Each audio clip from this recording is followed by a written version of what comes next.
Welcome back to our channel. Today we are going to have a look at Endgame number 24 from the book 100 Endgames You Must Know by Jesus de la Villa. This is a must-read book for all club chess players, and I'm leaving a link in the description in case you want to purchase a copy for yourself. In this video, we are going to have a look at three very important examples. It's mainly around the king being attacking from the side. So in this example, it's white to move. The author of this book, he introduces this concept of shoulder charging. That means it's similar to taking opposition from the side. So king g4, white here takes the opposition after king c3. King g3 takes the opposition again after d3. White gives a check, and when black is forced to go to d2, and after that white brings the king to f2, and this is a winning endgame for white. How can white win this? After king c2, here king e3 is forced, d2, white pins the pawn here, and after king c1, rook takes the pawn, and it's a winning endgame for white. In this second example, the author introduced another concept, that is to give timely checks, timely rook checks.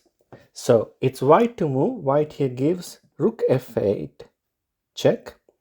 The author has two advices. One is, of course, to give a check, but do not give a check if you improve the opponent's king position.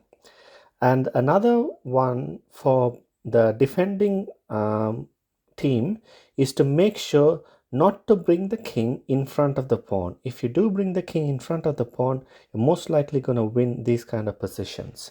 So after rook f8, king e2, not to bring the king in front of the pawn. After rook g8, as you can see here, white is shoulder charging, is bringing the king in opposite of the opponent's king. Rook f8, king g2. Here black is of course forced to go in front of the pawn. As a result, here white will win. We'll see how white wins. King e2. After king h2, rook g8, g2, king f2, and then white takes the pawn. So going back to the original position, instead of giving this check, what happens if white brings the king first? Then this entire game changes and it becomes a draw. It's the possible continuation is g3, rook f8, king e1, g2. Here it's mostly a 3-4 repetition. I mean, there's nothing much white can do. I just also wanted to show this example, like for example, if white goes to rook a8, then of course black here is winning. How is that possible? Because black will simply promote, and it's a check. So black is winning in this position.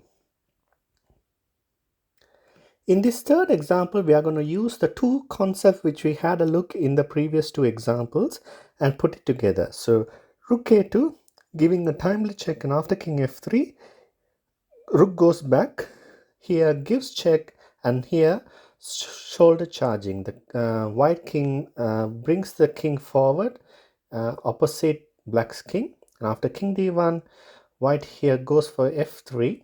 After e2, rook d8 check, forces the king in front, and as a result here white wins the game.